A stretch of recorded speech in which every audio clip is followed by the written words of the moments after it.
की कृषीच्या बद्दल ह्या अडचणी येतात, इथं इथं शेतकऱ्यांना त्रास होतो. अध्यक्ष महोदय, तेच दूर करण्याच्या करता आम्ही जवळपास पहिल्यांदा 33,000 कोटीचं पॅकेज आणि नंतर 11,000 कोटीचं पॅकेज, 44,000 कोटीचं पॅकेज एकंदरीत दिलं. अध्यक्ष महोदय, आज या सगळ्या चर्चेच्या संदर्भात बोलत असताना 25-26 या वर्षाच्या हिवाळी अधिवेशनात सादर केलेल्या ज्या पुरवणी मागण्या होत्या त्या जवळपास 75,000 कोटीच्या होत्या आणि त्याच्यामध्ये 10 आणि 11 डिसेंबर दोन्ही दिवशी चांगली चर्चा झाली. ही चर्चा होत असताना सगळ्यांना त्यांनी मुद्दे उपस्थित केले, त्याला उत्तर मिळालं असा माझा दावा नाहीये. पण मी ज्यांनी ज्यांनी ह्या चर्चेमध्ये भाग घेतला त्या सर्व सन्माननीय सदस्यांचं मनापासून आभार मानतो, त्यांना मनापासून धन्यवाद देखील देतो. अध्यक्ष महोदय, काही सदस्यांनी पुरवणी मागण्यांच्या अनुषंगाने महत्वाच्या सूचना देखील केलेल्या आहेत. काहींनी मतदारसंघातील समस्या देखील ह्या निमित्तानं मांडण्याचा प्रयत्न केलेला आहे. सन्माननीय सदस्यांनी राज्याच्या आर्थिक स्थितीच्या बाबत आणि राज्याच्या डोक्यावर असणाऱ्या कर्जाच्या बाबत देखील मुद्दा उपस्थित केला.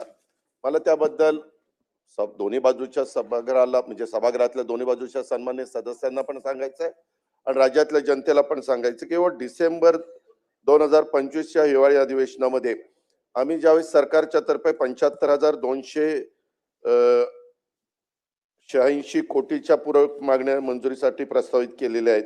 यामध्ये प्रामुख्याने एक विचार सगळ्यांनी केला पाहिजे की बाबा या एवढ्या मोठ्या मागण्या येण्याचं कारण काय, तर त्याच्यामध्ये पूरग्रस्त शेतकऱ्यांच्या मदती करता अध्यक्ष महोदय जवळपास आम्ही 15,000 कोटी रुपये त्यामध्ये हे द्यायचं ठरवलं, म्हणजे ते दिलेले आहेत. मुख्यमंत्री बळीराजा वीज सवलत मध्ये जवळपास 9,000 कोटी रुपये आम्ही ऍडिशनलचे द्यायचं त्याच्यामध्ये ठरवलेलं आहे. आपल्याला हे सगळ्यांना माहिती आहे की 12 वर्षांनी कुंभमेळा येत असतो, सिंहस्थ कुंभमेळा, त्याला 3,000 कोटी अध्यक्ष महोदय त्याच्यामध्ये आम्हाला द्यावे लागले.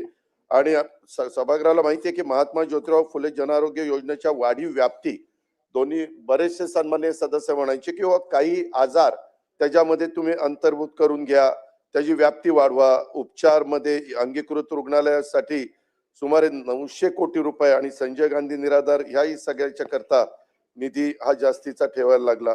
अध्यक्ष महोदय, दुसरं एक असं झालं, केंद्र सरकार जे पंतप्रधान नरेंद्र मोदी साहेबांच्या नेतृत्वाखाली काम करत आहे, त्यांनी यंदा काही हजार कोटी रुपये बिनव्याजी 50 वर्षाच्या परतफेडीनं वेगवेगळ्या राज्यांना द्यायचं ठरवलेलं आहे.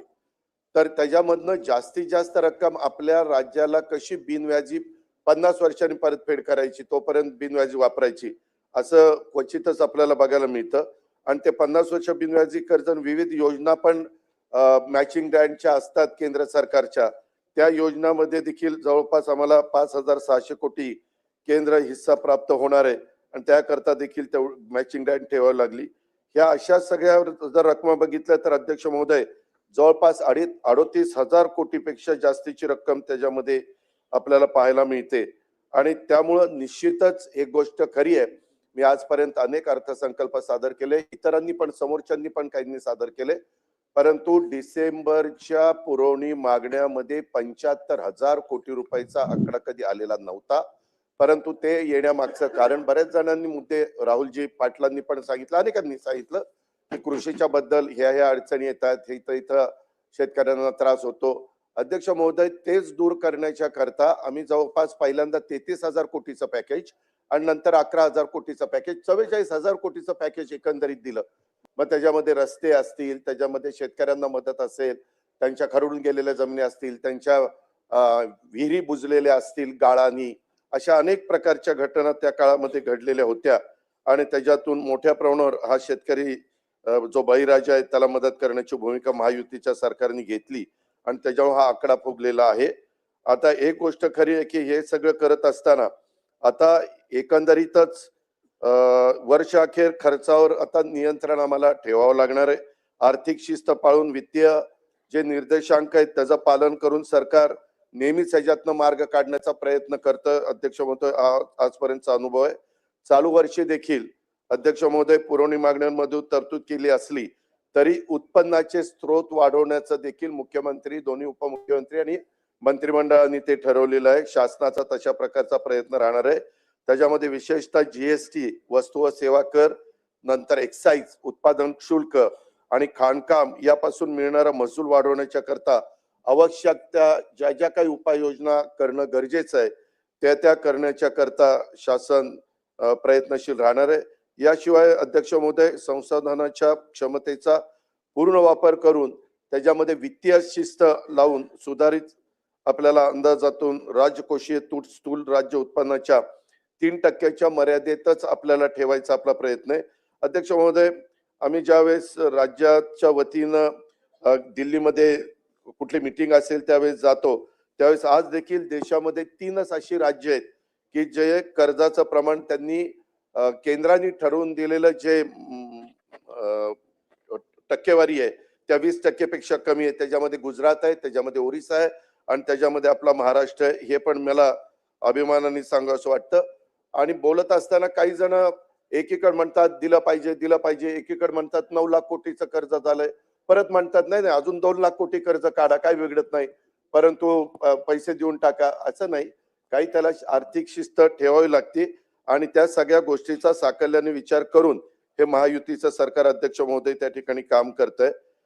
मला सर्व सन्मान्य सदस्यांना एक गोष्ट सांगायची की आपण केलेल्या ज्या काही वेगवेगळ्या सूचना आहेत त्याची नोंद आम्ही घेतलेली. आज वेळेच्या अभावी बाकीच्या माझ्या सन्माननीय मंत्री महोदयांना त्या विभागाच्या आपले आपले मतं तिथं मांडता आली नाही, पण जे काही रस्त्याच्या संदर्भामध्ये सांगितलं असेल किंवा विशेषतः काहींनी आम्ही जे काही मदत पुनर्वसन विभागाकडनं केंद्र सरकारला अहवाल जायला पाहिजे होता त्याच्याबद्दलचा पण ओहापोह इथं करण्यात आला. अध्यक्ष महोदय, त्याबद्दल मला आपल्या मार्फत सभागृहाला सांगायचं आहे की राज्यामध्ये काही महिन्यापूर्वी जो नैसर्गिक आपत्ती ज्या पावसामुळे मोठ्या प्रमाणावर हानी झाली त्याबाबतचा सविस्तर अहवाल आम्ही राज्य सरकारच्या वतीनं 27 नोव्हेंबरला पाठवला.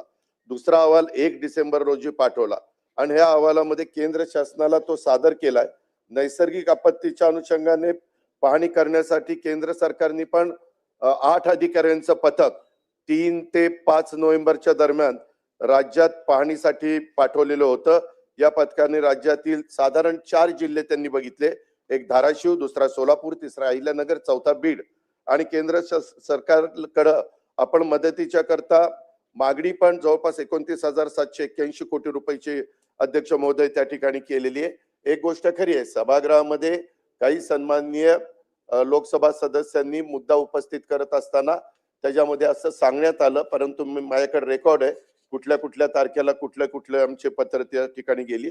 आणि नुसतं इथंच नाही तर अध्यक्ष महोदय, पंतप्रधान ज्यावेळेस यावेळेस 2 का 3 वेळेला महाराष्ट्राच्या दौऱ्यावर आले होते आणि गृहमंत्री अमित शाह साहेब पण आलेले होते, त्यावेळेस मुख्यमंत्री आणि दोन्ही उपमुख्यमंत्र्यांनी या विषयावर त्यांच्याशी चर्चा केली. त्यांनी पण सांगितलं की आमची पद्धत असते, आमच्या 2 टीम येतील, अजून एक टीम अध्यक्ष महोदय आता डिसेंबर मध्ये येणार आहे, ती साधारण तिथलं अधिवेशन चालू आहे पण 14 का 15 डिसेंबरला अशी साधारण अजून एक टीम त्यामध्ये येणार आहे. आणि त्याच्यामुळं आपल्या राज्य सरकारकडनं जेवढे काही आम्हाला निधी उपलब्ध करून देता येईल तो तर करून देण्याचा प्रयत्न या बळीराजा करता ह्या शेतकऱ्याच्या करता आम्ही केलेला आहेच. ते आमचं कर्तव्य आहे, त्या कर्तव्याच्याच भावनेतून अध्यक्ष महोदय आम्ही केलाय. पण त्याचबरोबर केंद्राचा पण आणि त्याच्यात त्या दोन्ही वेळेस म्हणजे गृहमंत्री अमित शाह साहेबांना आम्ही भेटलो आणि पंतप्रधान नरेंद्र मोदी साहेबांना भेटलो आणि शिवराज चव्हाण साहेबांना पण भेटलो आणि तिघांनी सांगितलं की तुम्ही काळजी करू नका, साधारण आमचं अशा प्रकारचं नैसर्गिक संकट देशातल्या कुठल्याही राज्यावर आलं तर त्याला मदत करण्याची भूमिका नेहमीच केंद्र सरकारने स्वीकारलेली आहे, घेतलेली आहे आणि त्याच्यातनं तुम्हाला आम्ही निश्चितपणे मदत करू. त्याच्यामुळे आम्हाला पण अपेक्षा आहे की तिथनं निश्चितपणे मदत होईल.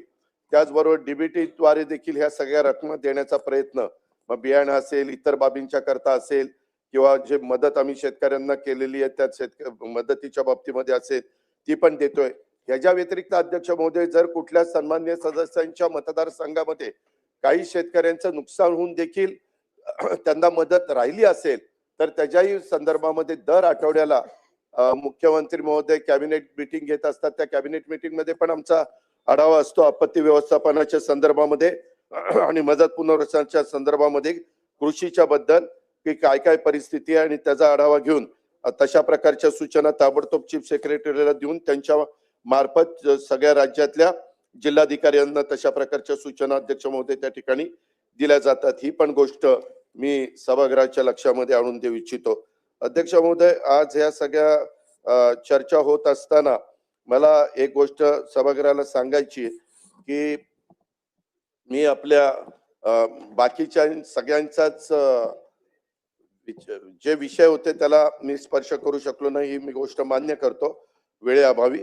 परंतु अध्यक्ष महोदय, मी आपल्या अनुमतीने सन 2025-26च्या डिसेंबर 2025च्या हिवाळी अधिवेशनात महसूल व वन विभागाच्या बाब क्रमांक 41 ते 54 मधील अनिवार्य व कार्यक्रमावरील खर्चाकरता रुपये 15,721 कोटी 8,42,000 कृषी पशुसंवर्धन दुग्ध विकास व मत्स्य व्यवसाय विभागाच्या बाब क्रमांक 55 ते 86 मधील अनिवार्य व कार्यक्रमावरील खर्चाकरता रुपये 616 कोटी 21,39,000 आणि सार्वजनिक बांधकाम विभागाच्या बाब क्रमांक 120 ते 154 मधील अनिवार्य व कार्यक्रमावर खर्चाकरता रुपये 6,347 कोटी 41,30,000 इतक्या रकमेच्या पुरवणी मागण्या मंजुरी करण्याची विनंती मी सन्माननीय सभागृहाला त्या ठिकाणी करतो. त्याचबरोबर अध्यक्ष महोदय, मी आपल्या अनुमतीनं 2025-26 या वर्षातील बाब क्रमांक 1 ते 497 मधील अनिवार्य कार्यक्रमावरील खर्चाकरता रुपये 75,286 कोटी 37,59,000 इतक्या रकमेच्या पुरवणी मागण्या एकत्रितरित्या मंजूर करण्याची विनंती देखील सन्माननीय सभागृहाला त्या ठिकाणी करतो. आणि जे बिलं राहिलेली आहेत त्याच्याबद्दल देखील आम्ही नियोजन केलेलं आहे. आम्ही टप्प्याटप्प्यामध्ये ती बिलं देणार आहे. शेवटी राज्य सरकारची एक वेगळी ओळख आहे, त्याला कुठेही डाग लागणार नाही अशा प्रकारची काळजी राज्याचे मुख्यमंत्री आणि आम्ही दोन्ही उपमुख्यमंत्र्यांना आमचं मंत्रिमंडळ घेतोय. ही पण गोष्ट आपल्या मार्फत मी राज्याला आणि राज्याच्या या सभागृहाला मी सांगू इच्छितो. धन्यवाद.